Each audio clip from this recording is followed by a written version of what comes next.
Welcome everyone to the Sunday morning worship service at the 2021 General Assembly. My name is Jennifer Crow, and I'm one of the ministers at the First Universalist Church of Minneapolis, and we are so glad that you are here with us.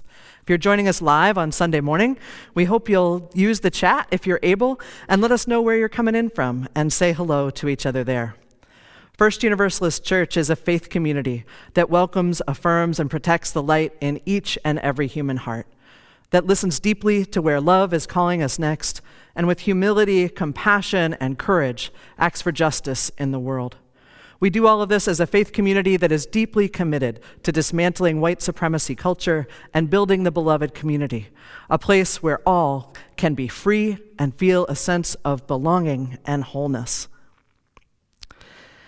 We welcome you to this place and space. We come to you today from Minneapolis, Minnesota,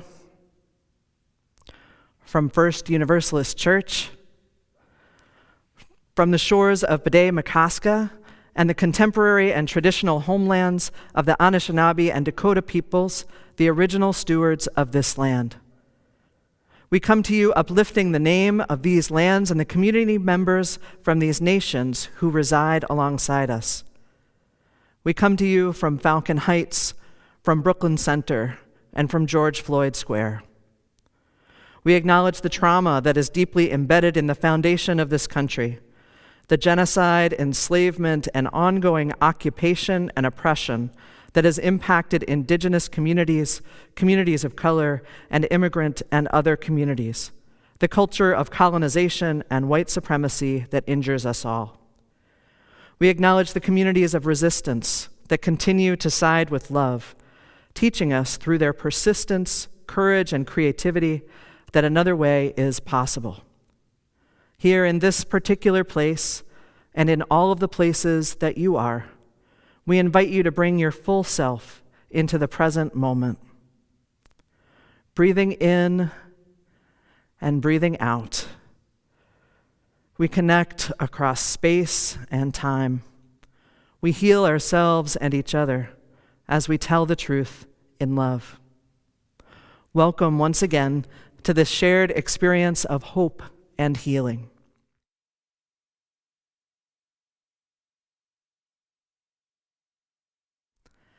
Our chalice lighting today is led by some of the members of First Universalist Church's single parents community. These families have been meeting faithfully together over Zoom throughout the pandemic, offering care and support to each other during these challenging times. Please join us in lighting your own chalice as we light our chalice led by Reverend Sarah Smalley and these families. Please join in the words for the lighting of the chalice. Love is the spirit of this church, and service is its law. This is our great covenant. Together in peace. To dwell together in peace. To seek the truth in love. And to help one another.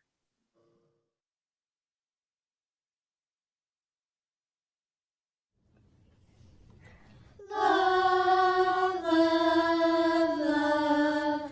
All we need is love, love, love. All we need is love, love, love. All we need is love, love, love. All we need is love. Love is love.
Hi, I'm Lauren Wyeth, and I'm here to tell a story.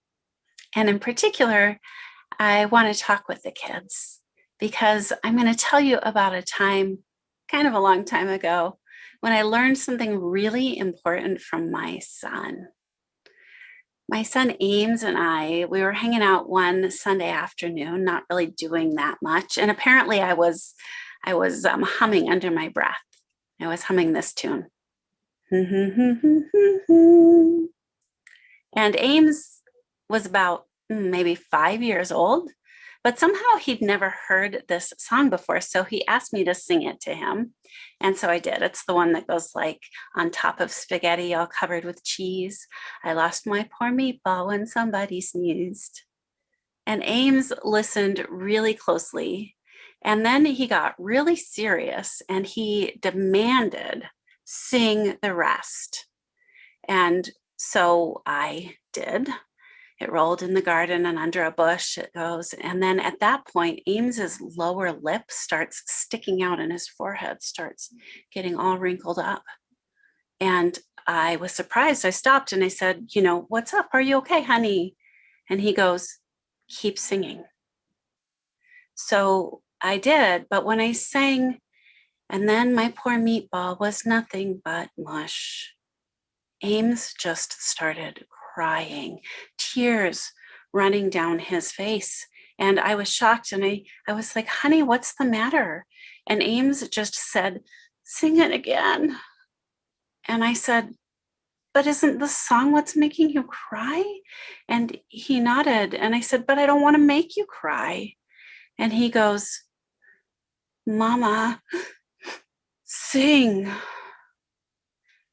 Now, I really didn't want to sing something that was clearly breaking his heart, but Ames was 100% clear. So even though it was really hard to do it, I sang the song again and he kept crying. And then he wanted to hear it all the way through again and then again until finally he was all cried out. And only then, when he was resting his head on my shoulder and he was patting my arm, really exhausted, only then was he ready to talk. And I asked him, what was making you cry? Was it that they lost their lunch, that their lunch rolled away? And Ames told me, no.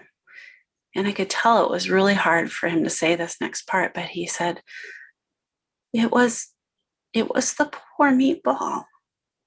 Poor meatball. Well, ever since that day, Ames and a lot of other kids too, many of them at my church, they've been teaching me something really important. They've been teaching me that when we feel compassion, when that wells up in us, it's natural and it's good to move in closer, even if it hurts. So we can use our hearts and our minds and our bodies to understand what's happening. And when we grown-ups, when we try to distract kids from what's painful or broken that they notice in the world, we're not actually helping you. I didn't know it back then, but Ames really needed me to sing so that he could better understand the meatball. Now, sometimes we adults might feel unsure about whether you're ready for certain conversations because sometimes really young people ask really hard questions like, why doesn't that person have a place to live? Or why are the police hurting people instead of protecting them? Or what if my pronouns that people are using don't fit? What then? But if you're asking, you're ready. You're ready for the conversation. You want to understand, right? And it's our job. It's our job as your grown-ups to be ready when you are and to go there with you. Now, several years after Ames insisted I sing about the meatball, he and his brother discovered this series of books called The Hunger Games. And those books have so many sad parts. In fact, they have some really, really upsetting parts. And some of the grown-ups that I know told me they didn't think my kids should even be allowed to read those books. But I didn't believe that because of this lesson kids had already taught me. I figured out that I think the Hunger Games books and movies were really popular for a good reason. And I think it's because they are about make-believe kids in a make-believe world where terrible and dangerous problems are right in front of them. And where many of the make-believe grown-ups don't really seem to understand how scary and wrong things have become. And the truth is, there are some big, serious problems in the real world, evil things that happen. And kids are right to look for stories that help them think about why that is and what we might be able to do about it. Kids have taught me that it's important to understand the poor meatball gone to mush. It's not too much if we do it together. And there's a magic that happens. There's a magic that happens when we do it together. There's a tenderness, there's a sweetness that happens in our togetherness. There's freedom, and there's a healthy kind of power in our togetherness. Thanks for revealing that to me. Imagine the world of love and liberation we could build with that power together.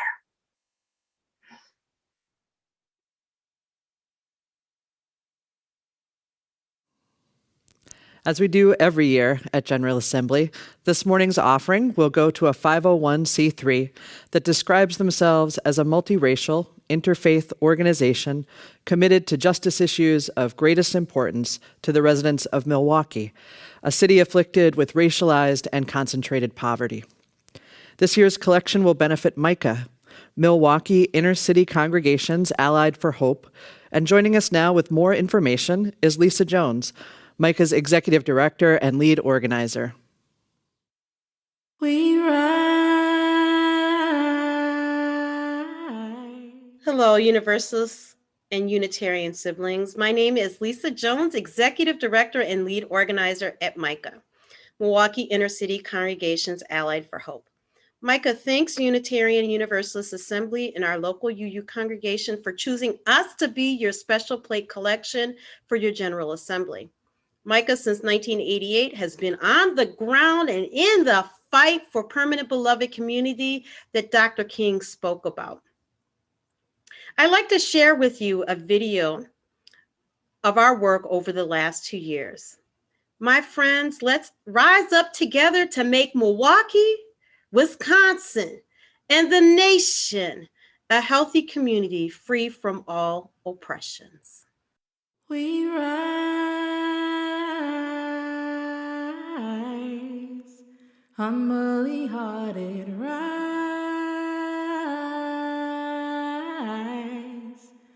won't be divided, rise, with spirit to guide us, rise,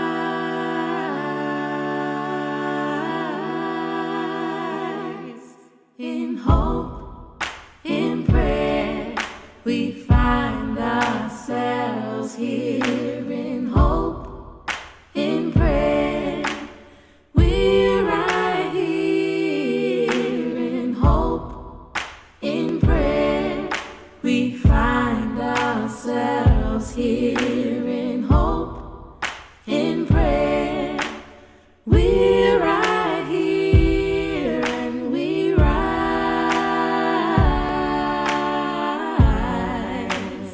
All of the children rise.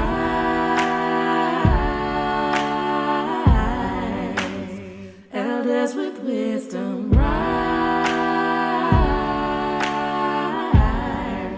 Ancestors surround us, rise.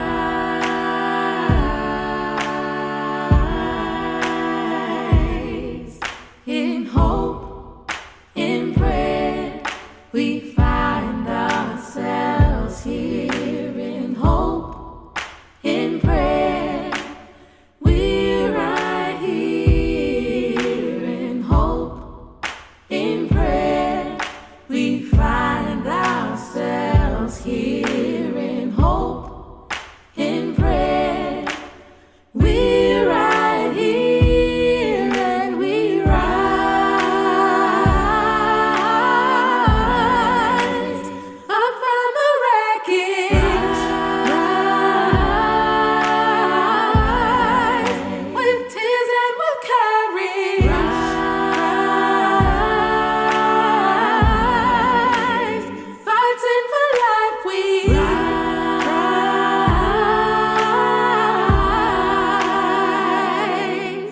in hope, in prayer, we find ourselves here in hope, in prayer. We're right here in hope, in prayer. We find ourselves here in hope, in prayer. We're right here and we rise.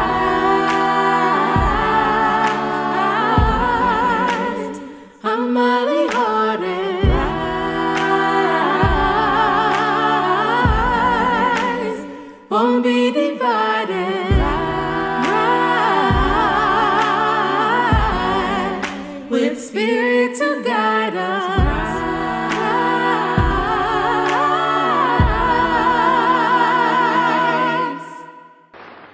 Let us rise up tonight with a greater readiness. Let us stand with a greater determination. And let us move on in these powerful days, these days of challenge, to make America what it ought to be. We have an opportunity to make America a better nation.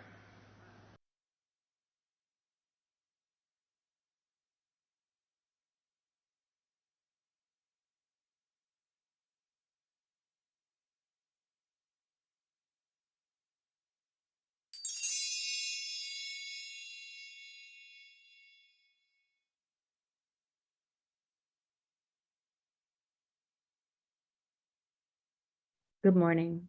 I'm Aimee K. Bryant. I'm the artist in residence here at First Universalist Church in Minneapolis. For Black people living through the tyranny and oppression of anti-Blackness, singing can be an act of rebellion. It is technology for self-care, and it can also be a cauldron for cultivating joy. I offer you the following humming meditation in the spirit of that resilience and revolution. So I'm inviting us into a body-mind meditation together today. You are the expert on your body-mind. Please change or adapt any of the instructions I'm about to share to meditate in ways that honor and support your body-mind. Find a position that honors your being, that helps you be more comfortable. Relax your gaze or close your eyes if you prefer. Take in a slow, easy breath, and on whatever note you like, please hum. Let your body tell you when to inhale and when to hum. There is no one to keep up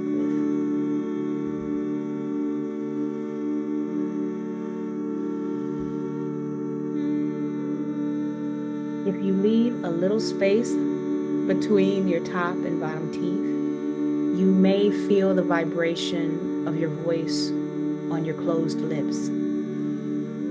As you hum, give all of your attention to the feeling of the hum in your body.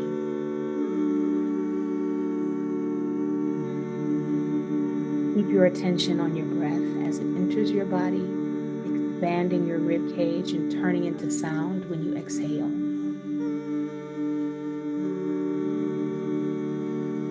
Feel free to change notes as often as you like, and as you raise and lower the notes, notice how the location of the vibration changes.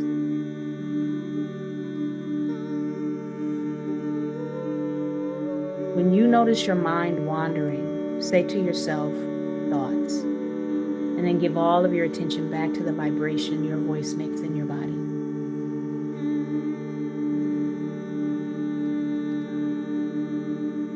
When you need to rest your mind, you can take a little refuge in the feeling of your own voice. So that's one way you can use humming to quiet your mind. Continue to hum. Another way is to focus the healing energy of the hum directly onto your emotions. As you continue to focus on your breath and vibration, take a moment to identify where whatever emotion you're feeling is living in your body. Let go of the story, the why of it, and just observe the emotion in your body.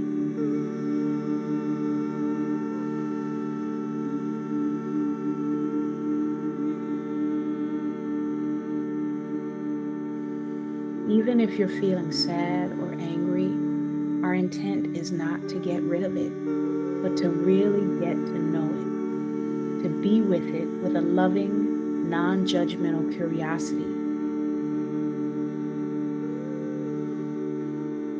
If you are happy and hopeful, really pay attention to that too.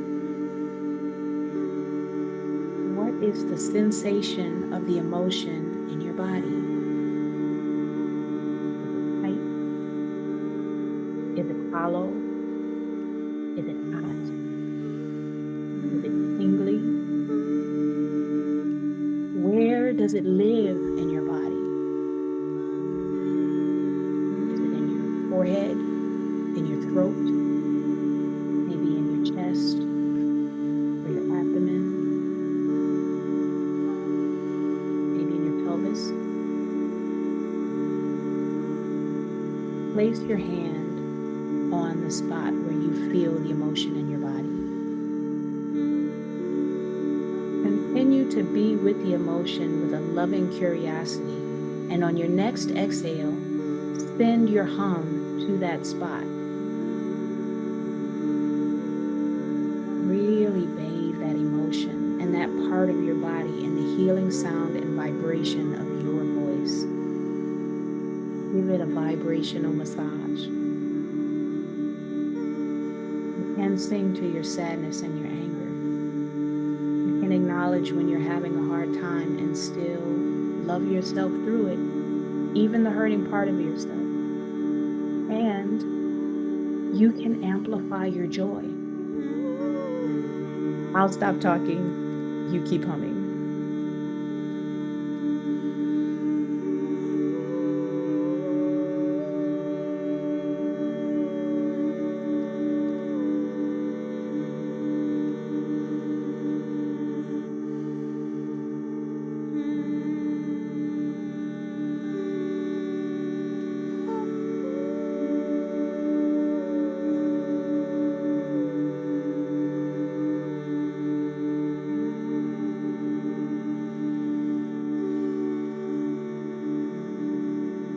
Let your next inhale be the beginning of the final hum of this meditation.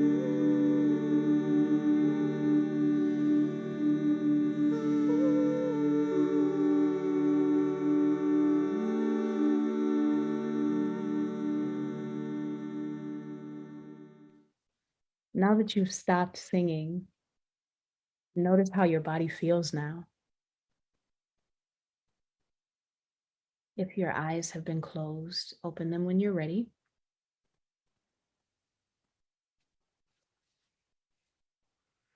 Singing is a component in rituals across cultures because of its healing power. I know part of the way that Black people survived slavery and all of the oppression since is by singing our way through. And you can sing your way through too. Thank you for humming with me.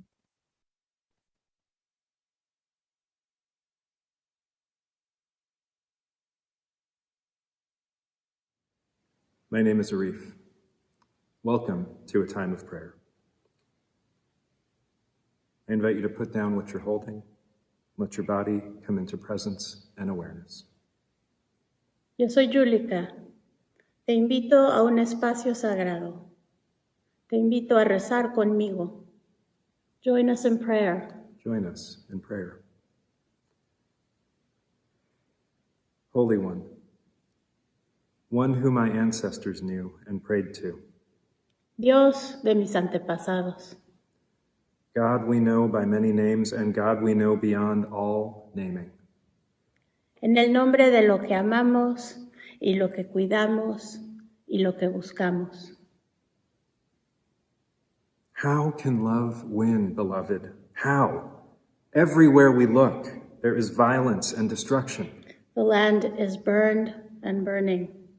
The seas are boiling and rising. Countless beings lose life every single day. Where is love winning? No te encuentro, diosa de mi vida. No veo la salida a todos nuestros problemas. My heart breaks every time I open to what's going on around me. I can't change all of this. Es demasiado. It is too big. It is too much. I am too small. I am too alone. Hear my prayer of lament. Acompáñanos, Dios de la justicia. Ven a nosotros.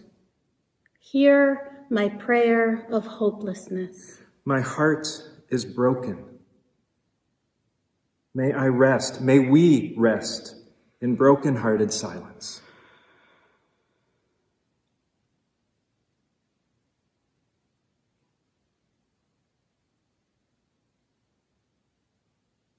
And I invite you to share, as you feel moved, what your broken heart is carrying.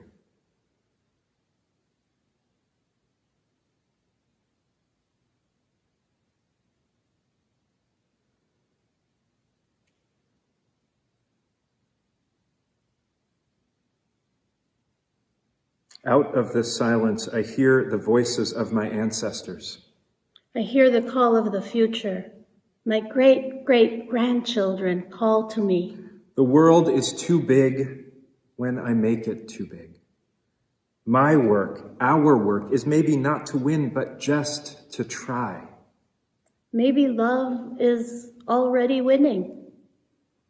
El amor ya está ganando.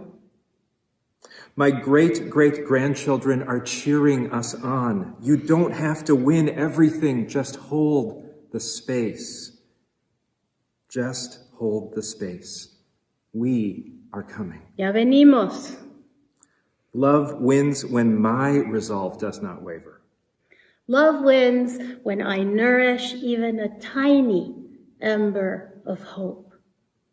El amor gana cuando me pinto la cara color esperanza. Love wins every time one of us takes one small action in the service of a wider and bigger love, a bigger we.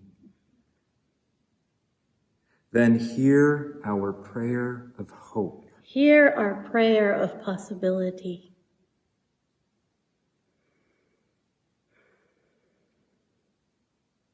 Where in your life is love winning even now?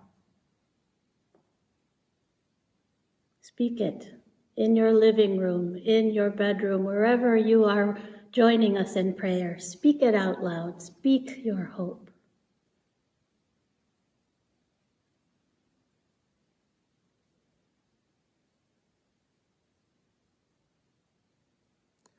We may or may not change the world. That is not ours to know, but love wins when we hold on to ourselves. When we hold fast to one another. When we keep faith with each other and make room for more and more and more to join us.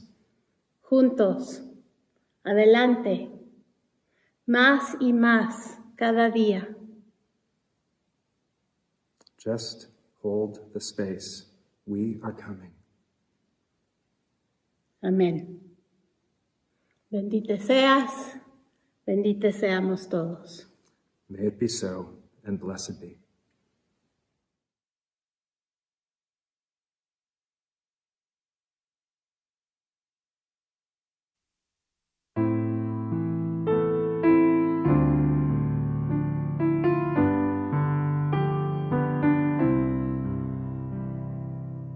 Spirit of life, come unto me. Sing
Fuente d'amor, ven hacia mí y al corazón cántale tu compasión. Sopla volar, sube la mar, hasta moldear la justicia de la vida. Arráigame, libérame, fuente de amor, ven a mí, ven a mí.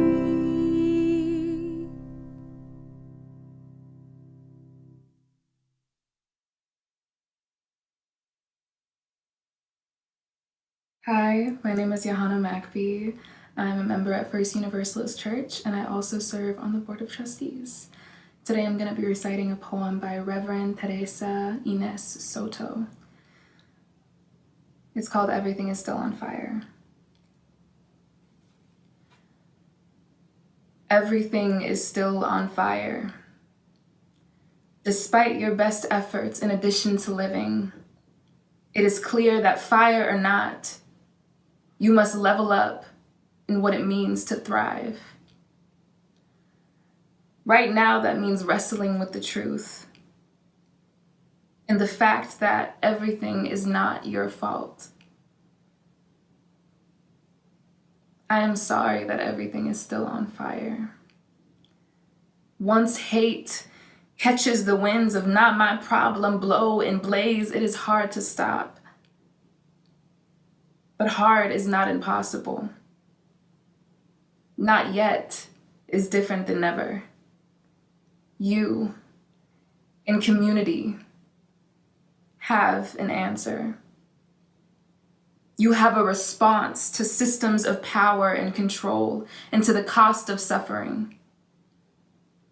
You and your community together are the answer. You are not only a people of flame, but also a people of cold, clear truth. You know both where you fall short and where you flourish and where you still reach. Everything is still on fire, but all is not lost. You remain more nimble than steadfast, more unshakable than swayed by the latest rage. You are here to put out the ravenous flames and heal the world.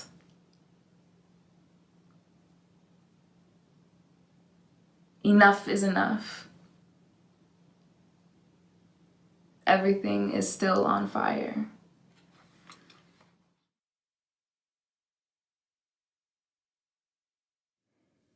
In 1967, Douglas Turner Ward wrote a play called The Day of Absence. The play starts off with a town in absolute panic. Something was terribly wrong.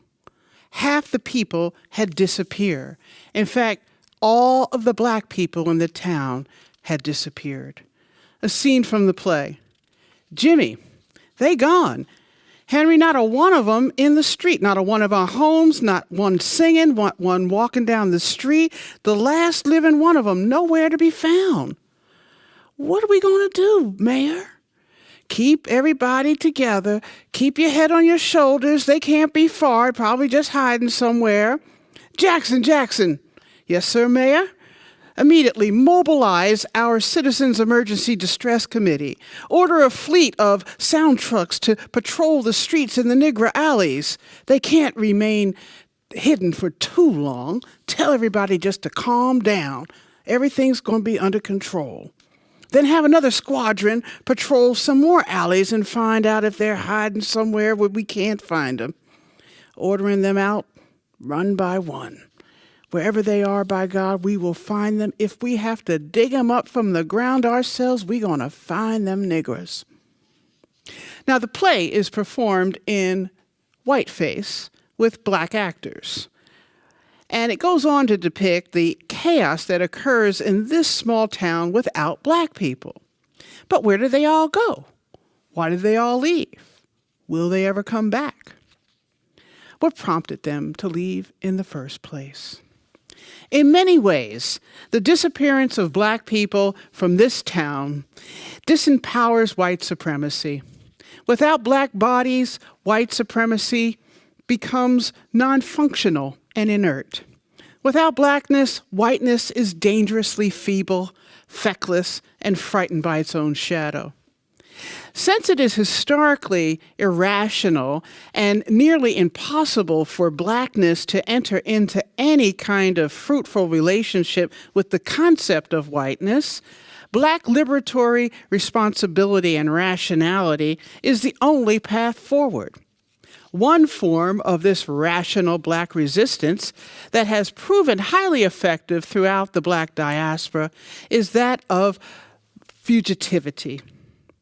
The philosopher in the discourse of Professor Fred Moten defines black fugitivity as a disavowal of and disengagement from state-governed prospects that attempt to adjudicate normative constructions of difference through liberal tropes of freedom and democratic belonging. Black fugitivity is a desire for and a spirit of escaping and transgressing the proper and proposed. Friends, fugitivity means always running away from. The ontologically embodied challenge for African Americans to leave that random social notion of slaveness. Because of this inheritance that we have incurred, it is deep within my black DNA to escape. Years ago, I was on a tour of a plantation with a Native American friend of mine. And while the tour guide was giving some very vague descriptions describing the antics of this plantation, I decided that I was going to make history come alive with my friend. And we started to play a game with the tour guide and the other tourists of running away, of hiding around every corner, telling them to shh, we're trying to escape, massa. We attempted to do this throughout the tour, and while our reenactment caused great consternation for our guide and the other tourists, it was the only response we could have had, freeing ourselves from the proper and proposed government-sanctioned limitations placed on us by this historic plantation. The demarcation of blackness necessitates our fugitivity. In the play, blackness disappeared from that town. They left because of the gratuitous acts of harm inflicted upon them. They left because they had plans to build communities like the Blue Maroon community in the Blue Mountains in Jamaica. They left because they had ideas to produce an economy like the fabulously wealthy Black Wall Street of Tulsa. They left because they had dreams for their children in the swamp schools on stilts off the eastern shores of the Carolinas. They had visualizations of independence, of self-reliance, and of joyous segregation.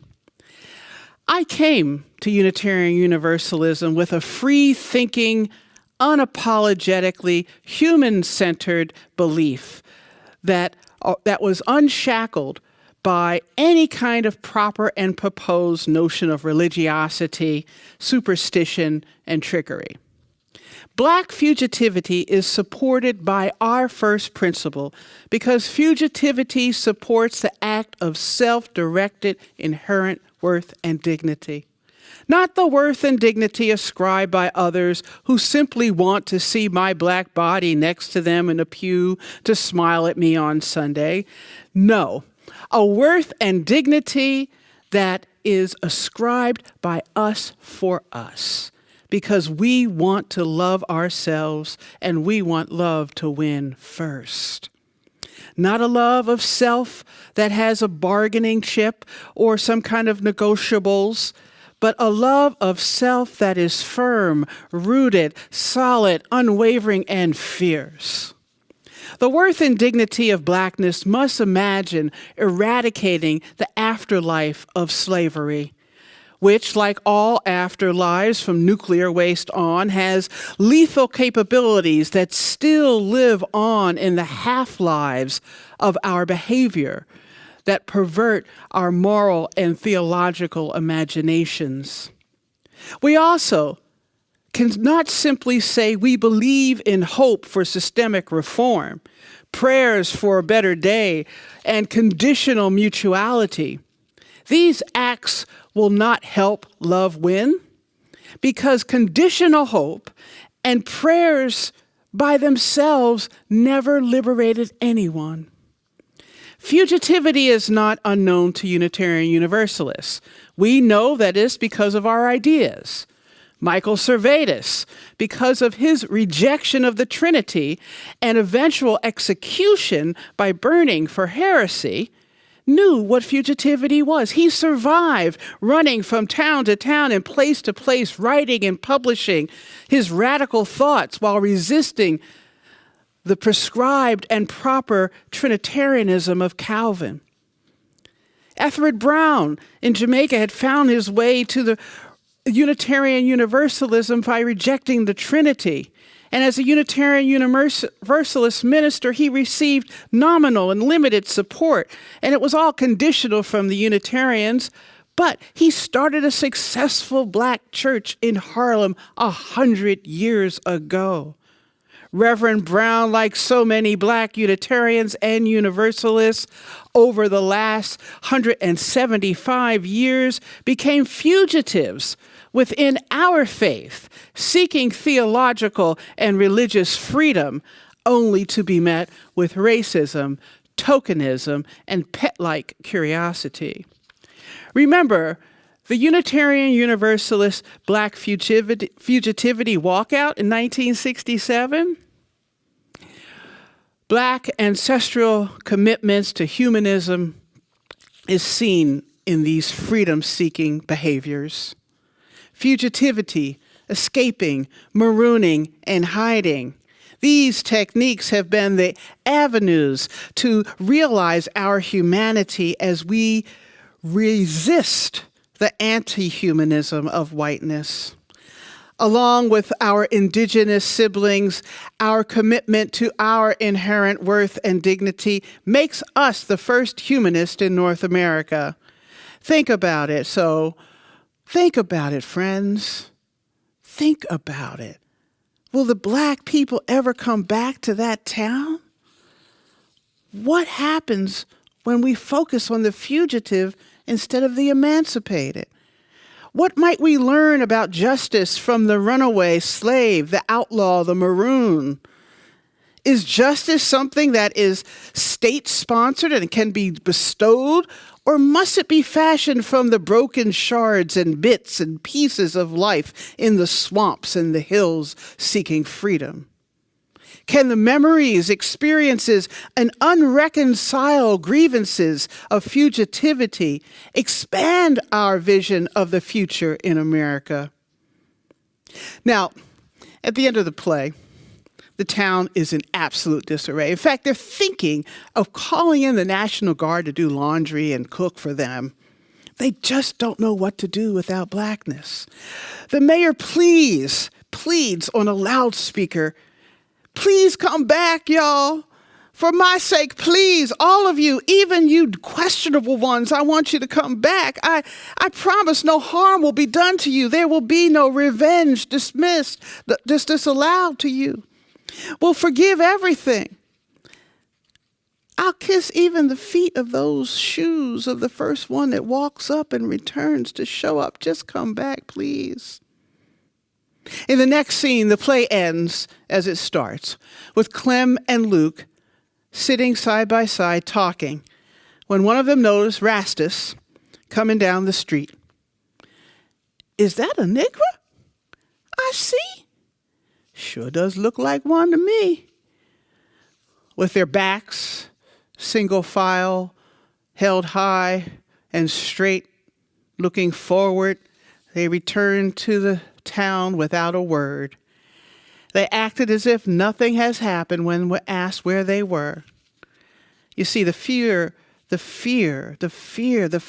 fugitivity changes things.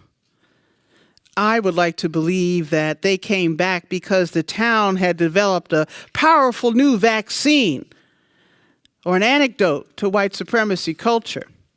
Is that possible? Friends, create a container with your arms and open up your own moral imagination. Visualize the words, behaviors, gestures, and impulses that bring forth a new world that Blackness can return safely to. Let us create a vaccine for the contagion of white supremacy. Let's replace the symptoms of perfections with the cure of appreciation. Can you see that? Let us replace the urgency of white supremacy culture with measured discernment. Let us acknowledge our fear and relinquish defensiveness. Let us replace the characteristic of objectivity with particularity. Let us replace the characteristic of power hoarding with sharing and listening. Let us replace the characteristic of fear and open conflict with honesty and authenticity. Let us replace the characteristic of paternalism with real mutual regard. Let us stop thinking there's only one right way and cultivate cultural humility. If we do this, we will replace some of our individualism with communion. Now that we are filled up with an aspiration to imagine a new culture, ask yourself, friends, this question. Is this country, is our faith, is America ready for the fugitive to really return? Is this country redeemable? What will you do to help us figure it out? Blessed be and amen.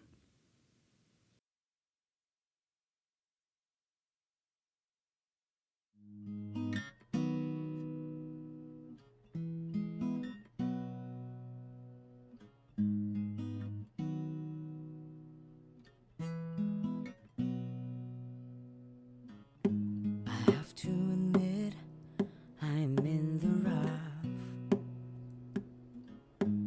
Try to forget, but it's just so tough, yeah. Hungry for peace, and whenever I ease it, the more it just breaks me down. No, but I still hang on. So if there's no pressure, there'll be no diamonds. So I don't mind it coming my way, no. I'm tired of putting out the fire. Freedom is all I desire. If there's no pressure, there'll be no diamonds. And I know I will be a diamond. Diamond, diamond, I know I will be a diamond, diamond, diamond, People say they hear you, but they don't really understand. It's really so exhausting. They're trying to reach out for someone's hand. Keep on telling me it gets better. It's hard to see when all I get is bad weather. No, but still I know, yeah. If there's no pressure, there'll be no diamonds. So I don't mind it coming my way, no. I'm tired of putting out the fire. Freedom is all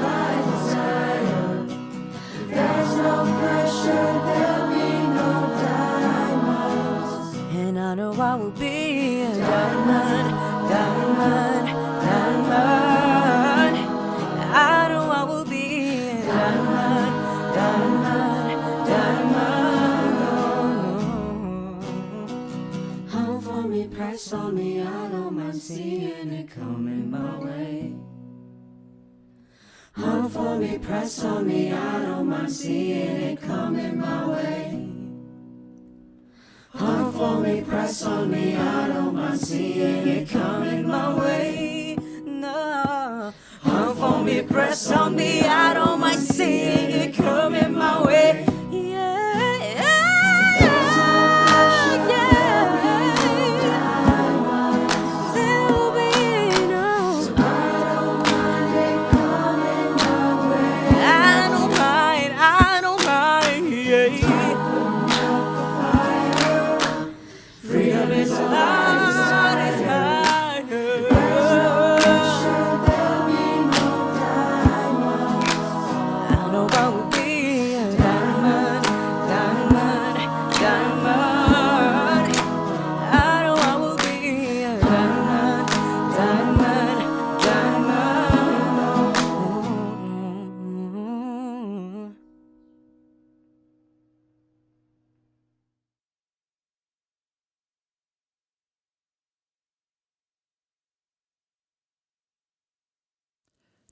It was a few months ago when my son made the invitation. It was the first spring thunderstorm here in Minneapolis after what felt like a perpetual winter. Henry wanted us to join him outside in the rain. Now, this might seem like a typical invitation from a kid to their family, but it wasn't for us. You see, it was just about 5 years ago, during a thunderstorm much like this one, that lightning hit our house in the middle of the night. The impact of the lightning, the sound, it rocked us awake that evening. And we went stumbling through the house, looking for each other and heading out into the rain. We lost almost everything in an instant, and we were incredibly lucky. We knew it could have been otherwise. Now, given that history, I can't say that anybody in my family really looks forward to a thunderstorm. In fact, on that night, when Henry was inviting us to join him out there in the rain, I was considering cowering in the corner of the basement. But I figured as the only adult present at that point, I should probably stay upstairs. It wasn't until the next morning that it dawned on me what Henry had been doing that night. He wasn't hiding from the reality of the rain. He wasn't hiding from the thunder and even the fires that had, in fact, returned to our city. He was out there in it. He was soaking up the joy of the first spring rain after 6 months of waiting in Minnesota. He was out there even as the lightning was lighting up the sky, going past surviving and into thriving. And he was inviting us to join him in it. I tell you this today, not just because I want to brag on my son, which I always do, just to be clear, but I'm telling you this because when I woke up the next morning and realized what he was doing, I realized he was inviting us to go past the kind of living where it's white knuckle, hold on, barely make it through, and move past that out into joy. He was reminding me that another world and another way was possible. And I was so grateful for that reminder. Now, we know something about fires.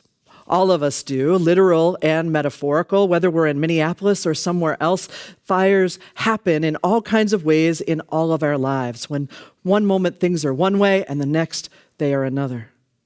This past spring, we were reeling here in Minneapolis, reeling from the trauma of the trial of Derek Chauvin, reeling from another police murder of a Black body of Dante Wright over in Brooklyn Heights. And as this was happening, there were particular words ringing in my heart and mind. They were Reverend Soto's words. They write, "Everything is still on fire. Everything is still on fire. And in addition to living, it is clear that we are going to need to level up in what it means to thrive." Everything is still on fire, they write. And in addition to living, it is clear that fire or not, we must level up in what it means to thrive. Beloveds, it is time for us to level up in what it means to thrive as individuals and as Unitarian Universalists. We are meant for more than survival, even though sometimes that is all we can do. We are meant for thriving. Our communities are meant to be spaces of collective liberation, places where we and all who join us know without a doubt their inherent worth and dignity. Places where we can be living examples of the embodied experience of what it means to be whole and holy and worthy, welcome and wanted, to know ourselves one more Redeemer here on this earth. That is what our communities are supposed to be like. We are meant for thriving. A circle wide enough to welcome us all. A love that will not let us go. This is who we are meant to be. This is the love we are meant to embody. Now, the pressure is on these days. The pressure is on, as Jake Zyrus and our first Universalist youth just sang to us, and if I am honest, I do not mind it coming our way at all, because it is time. It is time for us to become the people we have long proclaimed ourselves to be, the people of a true, wide welcome. This is who we are meant to be. And I'll tell you, my fear is that we will continue to dream small, that we will dream small and fall victim to minuscule change and call it progress. I'll tell you, I am haunted, absolutely haunted by the story of a young Howard Thurman. Howard Thurman, who would go on to become the spiritual advisor to Martin Luther King Jr. Howard Thurman, who would go on to write words that continue to serve all those who are living with their back against the wall. It was the 1920s, and Howard Thurman was a student at Morehouse College, and he was on his way with his mentor to an integrated meeting at the local YMCA. There at that meeting, he was going to hear from the white leaders in town about their plan to create greater racial equity in the city of Atlanta. So Thurman arrived and sat down, and one of the most liberal white men in town got up and began holding forth. Great change was coming, he said. They had done something magnificent. You see, there in the auditorium in town, the seating had always been segregated, with whites sitting at the front of the theater and blacks sitting at the back.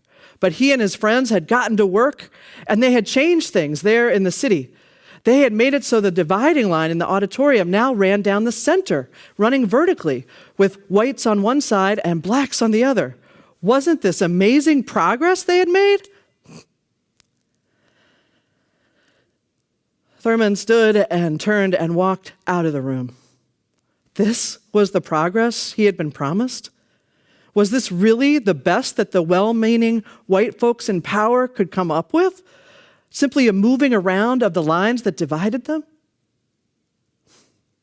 Such discouragement, so much frustration. I tell you, my fear is that we will be limited like this, now 100 years later.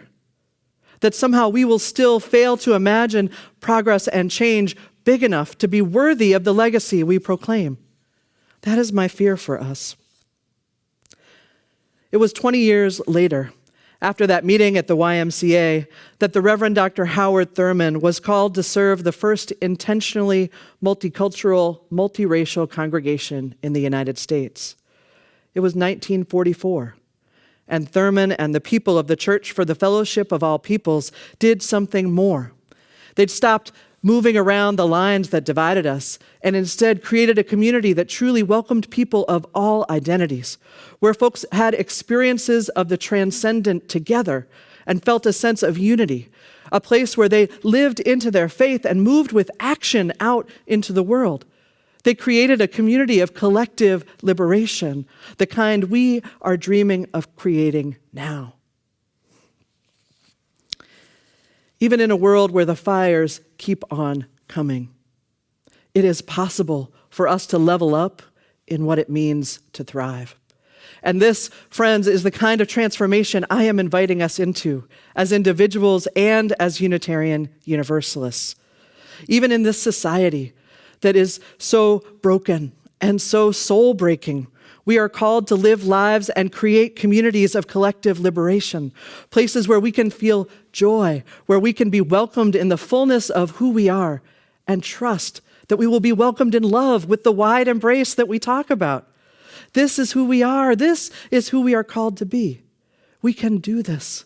We can level up in what it means to thrive, to be the people of the wide welcome, to be part of a love that will not let us go, to stay in the struggle, friends, until love wins. May it be so, and amen.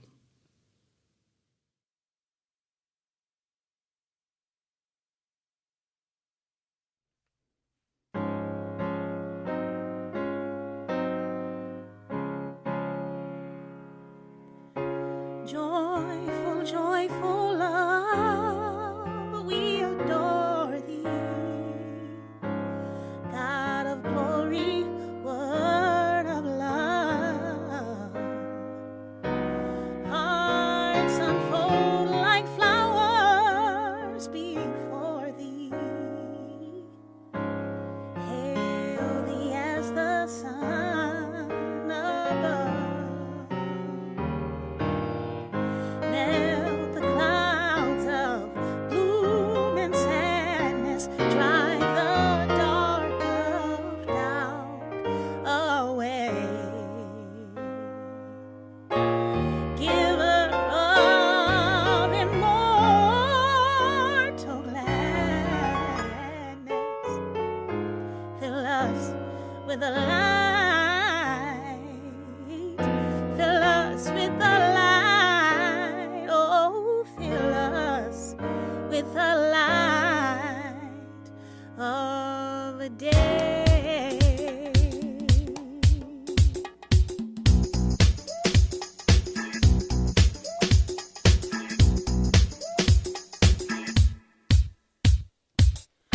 Joyful, joyful love, we adore thee.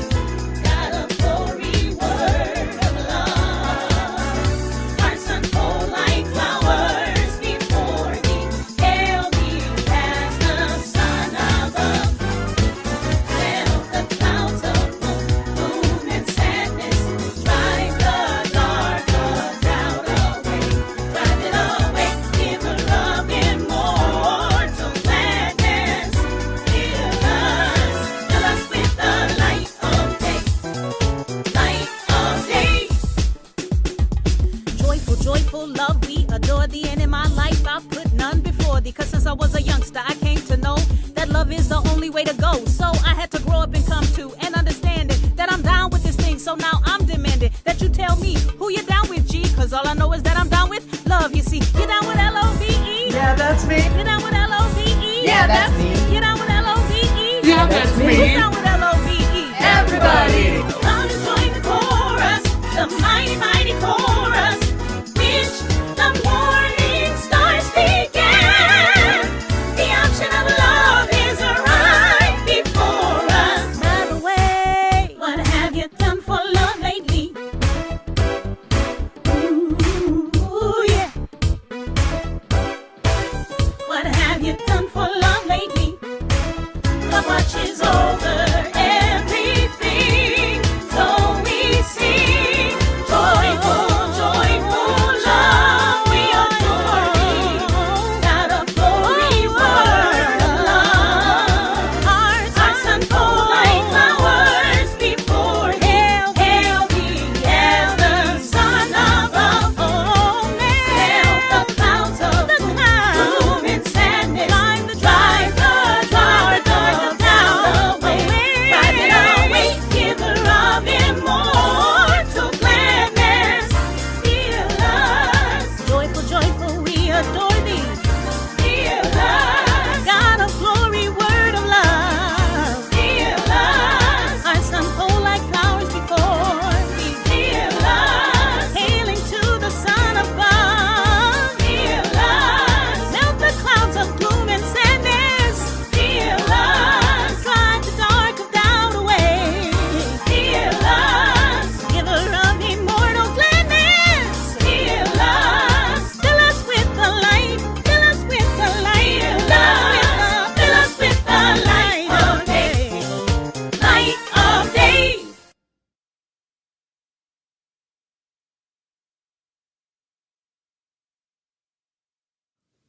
Beloveds, may you each know yourselves as the beautiful and important people that you are. Each one of you born one more Redeemer in this world, whole and holy and worthy, welcome and wanted. And then, friends, may you go share this love with the world. May it be so. Amen. Joyful, joyful, joyful.